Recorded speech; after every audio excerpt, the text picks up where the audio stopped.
¿Sabías que 7 de cada 10 personas renuncian a su empleo? Este dato lo encontramos publicado en la revista especializada en recursos humanos en julio del 2022, la cual menciona que más del 70% de los empleados renuncian a su jefe.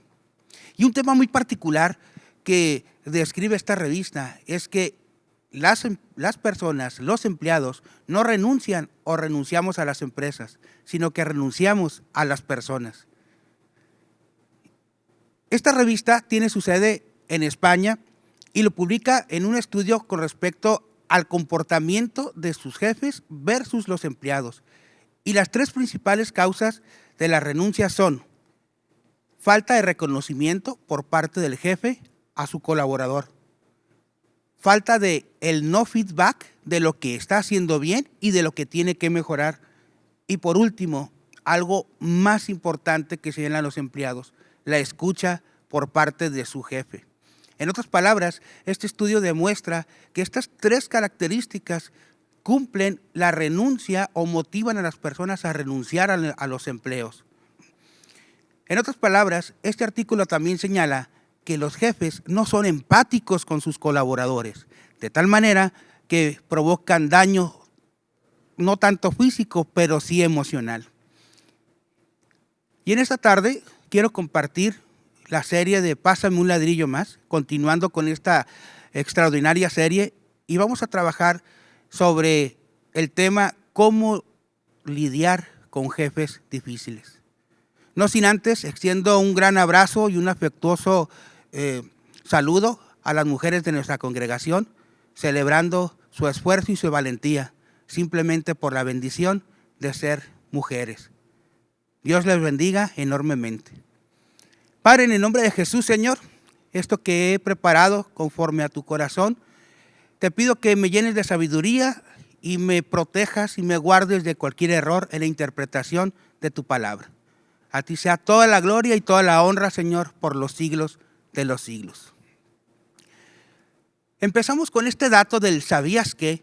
Porque es realmente interesante, ¿no? Al dialogar con personas allegadas, tanto de mi familia como de mi equipo de trabajo, es muy redundante el tema de la renuncia de los colaboradores hacia los jefes. Esto a mí me hizo recordar una plática que tuve hace algunos días con un colaborador.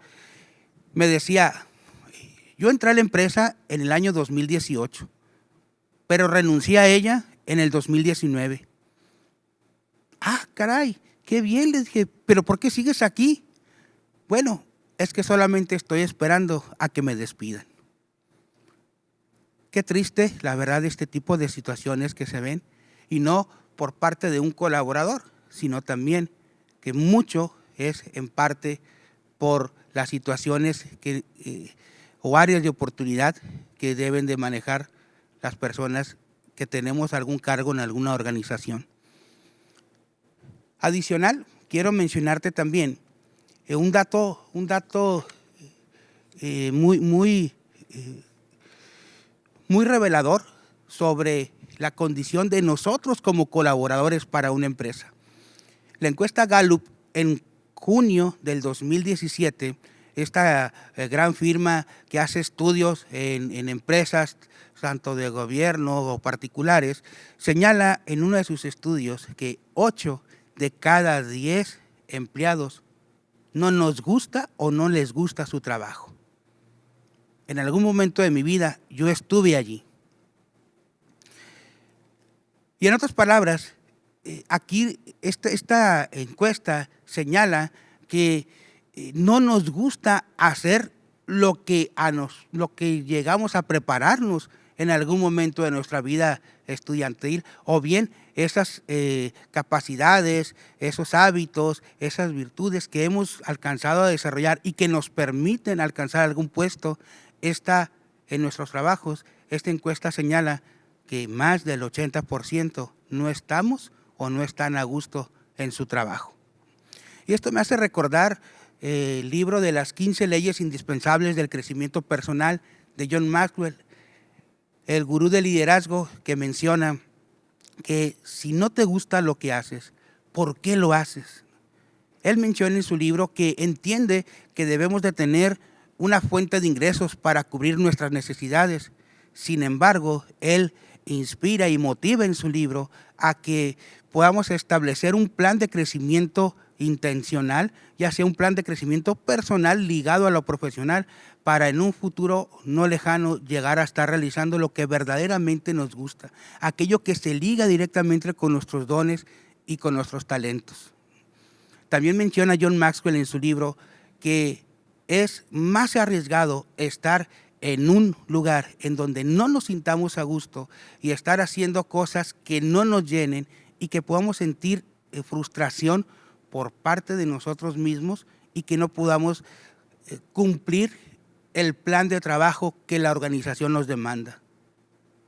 En otras palabras, dice John Maxwell, que mucho también es por parte de nosotros la mala relación con nuestros jefes o nuestros jefes inmediatos, o bien directivos de la organización. Tengo otro dato. Ustedes van a ver en la diapositiva que el 90% de los trabajadores considera que hace falta liderazgo en sus directivos. Yo formo parte de ese 90%. Este resultado fue de un estudio en el Foro Económico Mundial y concreta que 9 de cada 10 personas coinciden en la existencia de un liderazgo, ya sea liderazgo situacional, liderazgo emergente, liderazgo de influencia, liderazgo de valor, liderazgo de capacidad, en fin, infinidad de tipos de liderazgo en las organizaciones por parte de los directivos. Este preámbulo me hace a mí ya aterrizar en el tema que mencioné hace un momento, en el cual vamos a entrar de lleno ya a la serie y vamos a estudiar el capítulo número 2 de Nehemías, en donde menciona cómo tratar con un jefe difícil. Es realmente interesante este capítulo, puesto que Nehemías, como bien sabemos y nos lo dice la palabra, trabajaba para el rey Artajerjes como copero, como su copero, como un trabajo que ponía en riesgo su propia vida. Como copero del rey, Nehemías debía de probar primeramente el alimento o el vino del rey Artajerjes y una vez probado el rey lo podía consumir. Imagínense la gran responsabilidad que tenía Nehemías frente a su trabajo. La palabra no nos dice si le gustaba o no le gustaba ese trabajo, sin embargo, menciona que Nehemías lo hacía de una forma excelsa y excelente para servir a su rey. Cosa que Dios no está peleado con ello. Vemos en Hechos en 26, en donde Pablo le da la razón de su poderío y reconoce al rey Agripa de el poderío que tiene ese rey. De tal manera que si tomamos ese concepto, podemos nosotros también actuar como Pablo o incluso actuar también como Nehemías, reconociendo el poderío, dándole reconocimiento a nuestro jefe inmediato, independientemente de las estadísticas, independientemente de las capacidades que puede o no puede tener. Ese es otro tema. Bien, vamos a enfocarnos en el capítulo número 2, del versículo del 1 al 10 del capítulo de Nehemías, en el cual menciona que Nehemías toma el vino delante del rey y al servirlo, el rey le dice: noto tristeza en tu rostro. ¿Qué te sucede? Puesto que no veo que estás enfermo. Nehemías dice: no es enfermedad, sino es que estoy quebrantado en mi corazón, porque la ciudad de Jerusalén, sepulcro de mis padres, está en ruinas. El rey le dice a Nehemías: ¿qué quieres pedir? Nehemías, en su infinita sabiduría, proveída por Dios, proveída por el Señor, hace una pequeña oración y reconoce el poderío del rey y le pide permiso para ir a Jerusalén, a reconstruir los muros. Adicional, el rey, previo a una negatividad, previo a una mala respuesta, previo a poderle negar a Nehemías ese permiso especial, sucede todo lo contrario. El rey Artajerjes le da completamente el permiso y adicional no solo eso, sino que le provee de recursos, de bienes materiales a través de cartas que el mismo Nehemías le solicita al rey para pasar por todos los territorios en donde tenía que conseguir madera y en fin otros materiales para reconstruir los muros. Al final el libro, el capítulo de Nehemías responde que Nehemías tuvo oposición de Sanbalat y de Tobías. Ese es el resumen del capítulo número 2, del versículo del 1 al 10. Ahora quiero centrarme en lo que menciona cada uno de los versículos, de tal manera que me voy a apoyar en un escrito que tengo para todos ustedes. ¿Cómo tratar con un jefe difícil? Seguramente más de cada uno de nosotros dirá, bueno, pues yo renuncio y me voy. Tenemos que reconocer primeramente lo que dice Hudson Taylor. Hudson Taylor fue el fundador de las misiones al interior de China, por allá del siglo XVI.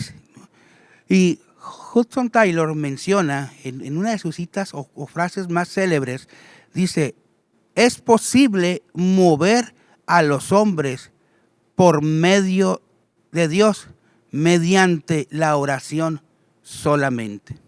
Y esto me hace recordar el pasaje bíblico en Proverbios 21:1, que a la postre dice, como los repartimientos de las aguas, así es el corazón del rey en la mano del Señor.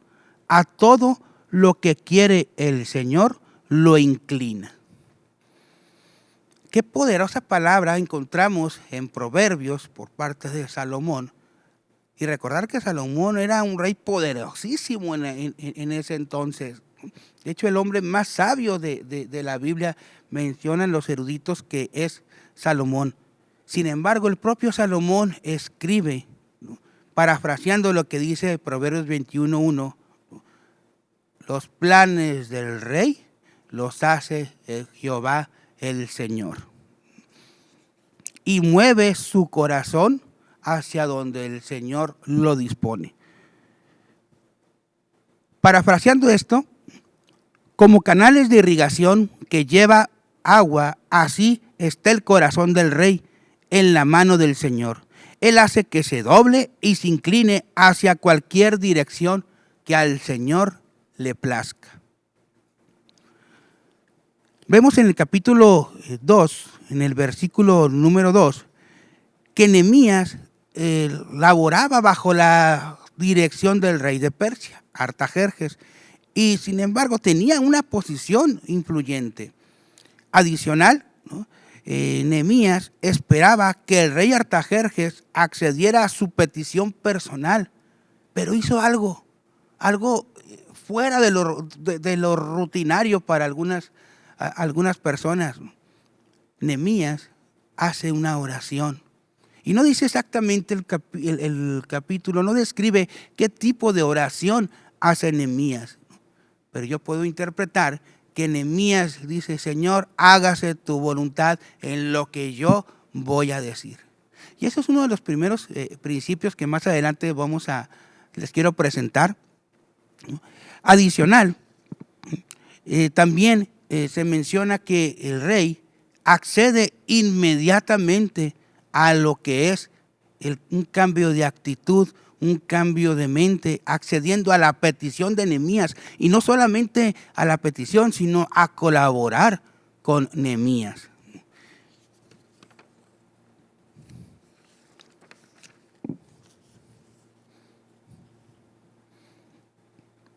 Y algo interesante que vemos en este capítulo, parafraseando lo que dice Proverbios 16:19, que la fe no significa andar de una manera desalineada o de una manera desordenada, sino todo lo contrario, ¿no? Que por fe viviremos, dice la palabra. Y como hijos de Dios, al tener ese don de fe como regalo único y excepcional, ya sea si tuviésemos el tamaño de una semilla de mostaza, dice la palabra, ¿no? Independientemente si tu fe es amplia, si tu fe es pequeña, tú y yo tenemos fe. Y la fe menciona Proverbios 16:9, y menciona que no va de acuerdo a un plan desordenado, es decir, tengo que trabajar en fe, tengo que creer que algo va a suceder con esa oración y doy mi paso hacia la esperanza, ya que la esperanza es hacer que las cosas sucedan pensando que algo bueno va a suceder. ¿Por qué? Porque está en las manos de nuestro Señor. Nehemías no fue presuntuoso, sino práctico. Y aquí recordemos las palabras que mencionaba hace un momento de Pablo al rey Agripa, en donde le dio reconocimiento primeramente. Y Nehemías actuó muchos años antes que como actuó Pablo, dándole reconocimiento al rey primeramente. De tal manera, que si tú y yo, trabajamos con un jefe difícil o una autoridad difícil o tenemos a un miembro de la familia difícil, no querramos cambiar el corazón de las personas. No querramos decirle que cambie por cambiar, porque esto no va a suceder así. Porque la palabra nos dice que la actitud del rey se inclina frente a la oración ante el Señor. Entonces es Dios quien realmente cambia el corazón de las personas y no nosotros. Nosotros tenemos que actuar conforme a fe a través de la oración. Adicional, cuando se dirige Nehemías al rey Artajerjes, fue práctico, no fue presuntuoso y no utilizó algunas palabras rimbombantes como tenemos, ¿no?, a bien a utilizar en nuestra reconocimiento quizá a nuestros jefes de una manera no tan práctica y que seguramente nos puede entorpecer una relación laboral.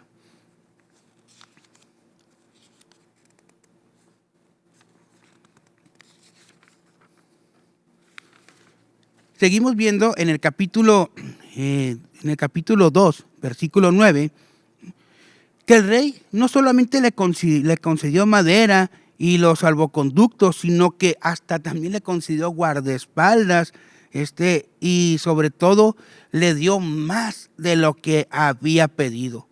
Y cuando estamos dentro de la voluntad de Dios, Él actúa con un poder a favor sobre nosotros. Y esto lo describe Efesios 3:20. Asimismo, reconoció que el cambio de actitud del rey obedece estrictamente a la obediencia o a la misericordia de Dios.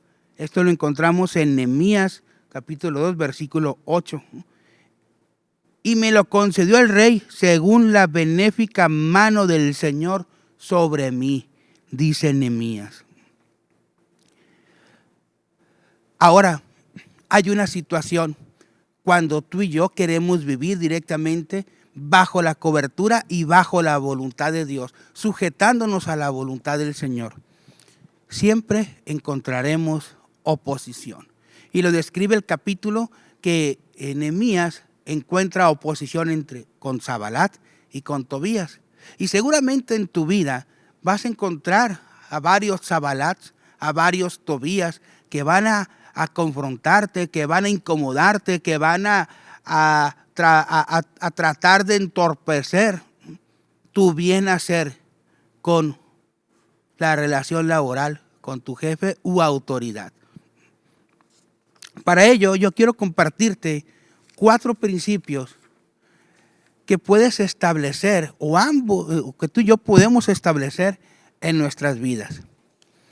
Primeramente, y lo vamos a ver en la siguiente diapositiva, y vamos a construir vamos a ir construyendo nuestra casita, nuestra zona de seguridad. Ojo, no es nuestra zona de confort, sino nuestra zona de seguridad en donde nos hace habitar bajo las alas, ¿no?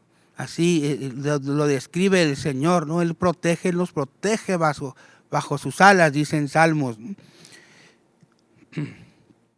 Primeramente, y antes de iniciar, debemos, con estos 4 principios, debemos de conocernos a nosotros mismos. Esto es nuestra base para de ahí partir.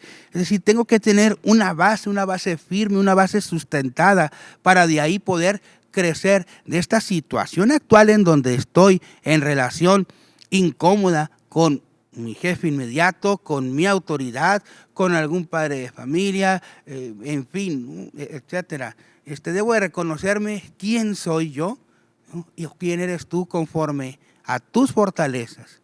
¿Cuáles son tus 10 fortalezas más grandes? ¿Cuáles son tus 10 debilidades más grandes? ¿Cuáles son tus 10, 15, 20 áreas de oportunidad que debes de desarrollar? ¿Y cuáles son las amenazas que tienes en tu entorno actual?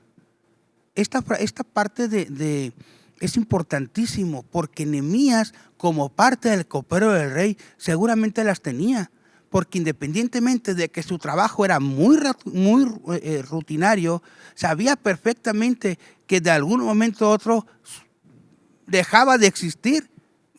Sin embargo, seguramente Nehemías conocía sus fortalezas, sus debilidades, sus áreas de oportunidad y sus amenazas, que es por ahí en donde debemos tanto de iniciar, empezar a trabajar tú y yo, empezarnos a darnos cuenta de quiénes somos realmente para poder avanzar de esta situación incómoda que puedo tener en mi vida laboral y poder establecer un plan o un camino a seguir. Sin crecimiento no hay avance, y un crecimiento debe ser completamente intencional. Y esta intención de poder conocerme a mí mismo, de establecer cuáles son esas fortalezas, esas debilidades, esas áreas de oportunidad o aquellas áreas que yo debo de eliminar completamente, pues te tengo una noticia. Nadie, absolutamente nadie, físicamente hablando, te lo va a decir. Pero tienes un abogado, tenemos un amigo, tenemos alguien que hizo posible que el Señor nos adoptara como sus hijos. Y ese es Jesucristo.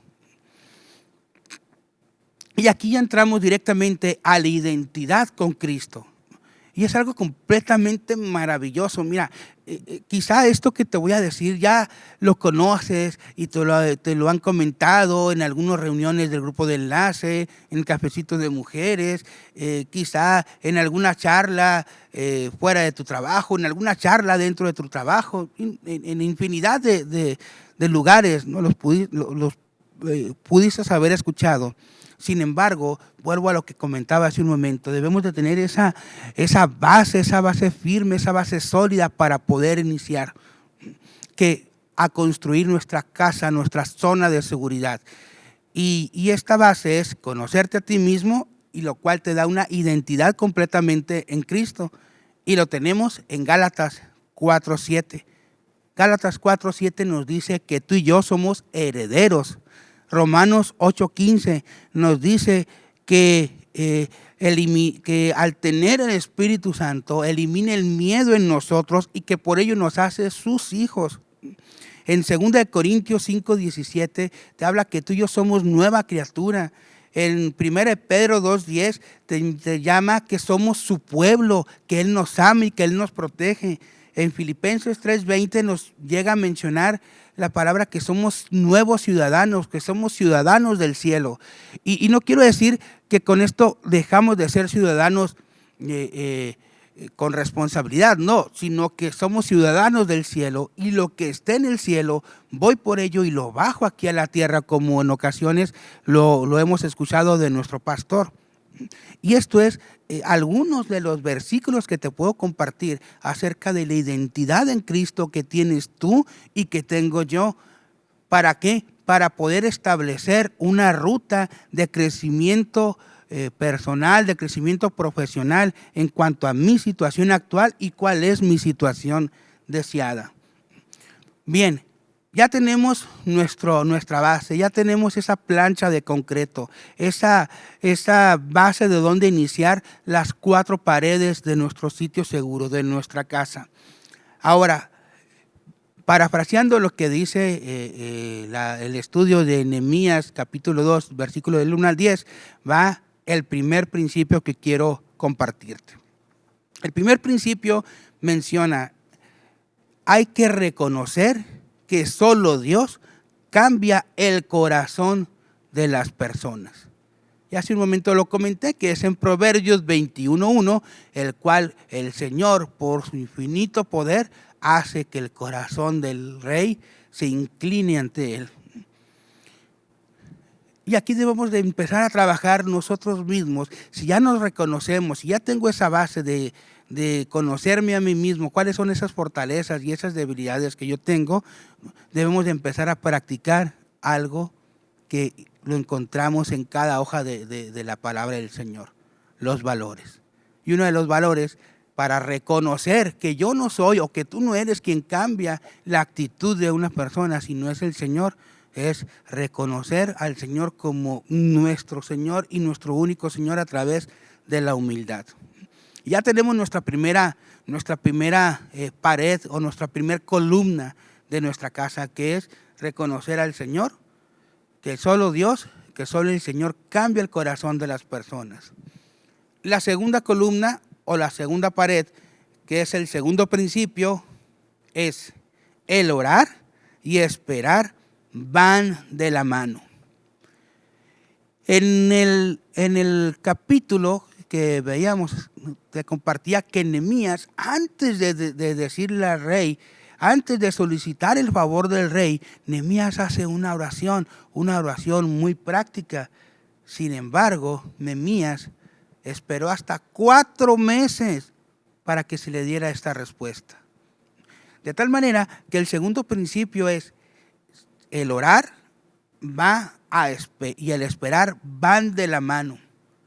En Tesalonicenses nos dice que oremos sin cesar como nuestra identidad o nuestra nueva identidad como ciudadanos del cielo, bajando eso que está allá a hacerlo práctico en mi vida laboral, en mi vida profesional y desde luego también en nuestra vida personal. Primera de Juan 3:3 señala que todo aquel que tiene esperanza en él, éste se purifica a sí mismo. Y aquí podemos señalar que ya estamos empezando ya a ver el carácter que el Señor quiera que se refleje en nosotros, así como ese carácter que refleja Nehemías, como ese carácter que reflejaba o reflejó Pablo ante el rey, haciéndole el reconocimiento ante el rey Agripa y sobre todo el reconocimiento del rey de Nehemías, darle a cada quien el lugar que se merece. La tercera columna o la tercera pared, que es el tercer principio, menciona es la fe no es sinónimo de desorden. La fe aumenta la organización. Por ahí decía una persona allegada, ¿no?, a nuestro grupo de enlace hace algunos años, decía con el mazo dando y a Dios rogando, ¿no? Y decía que no solamente una oración que sí la contesta el Señor, pero también nosotros tenemos que actuar. Ojo, no ayudarle al Señor, ¿no?, porque el Señor es infinito y Él hace su voluntad conforme a la plazca, pero sí avanzando y preparándome para lo que va a venir. Porque ojos que cosas que no se han visto, lo que ha preparado el Señor para nosotros, dice la palabra. El cuarto principio, ya que sería la cuarta columna, la cuarta pared, debemos de esperar la oposición. Y esto es realmente importante porque cuántas veces, ¿no?, quizá enfrentamos un trabajo difícil, enfrentamos una situación difícil, enfrentamos a un jefe difícil y cumpliendo ya los 3 principios anteriores, que sería: reconozco que solamente el Señor cambia el corazón de las personas. Yo me pongo a orar, y el orar y el esperar van de la mano, exhortándome en paciencia y forjando mi carácter. Y la fe no es sinónimo de desorden, sino es orden. Yo oro y estoy esperando en fe que algo va a suceder. Mientras tanto, trabajo en lo que pienso que va a suceder, y llegamos a la oposición de los Sanballat y de los Tobías, al igual que Nehemías. Y muchas veces estas situaciones no son de una persona física, sino también que pueden ser nuestras propias emociones y nuestros propios sentimientos que nos autosabotean, ¿no? O nos autosaboteamos en el decir: no puedo, esto no es para mí, creí que sería más fácil, no es el tiempo adecuado, no puedo iniciar ahora, etcétera, etcétera. Por tal manera que tenemos que estar atentos a que siempre va a haber oposición.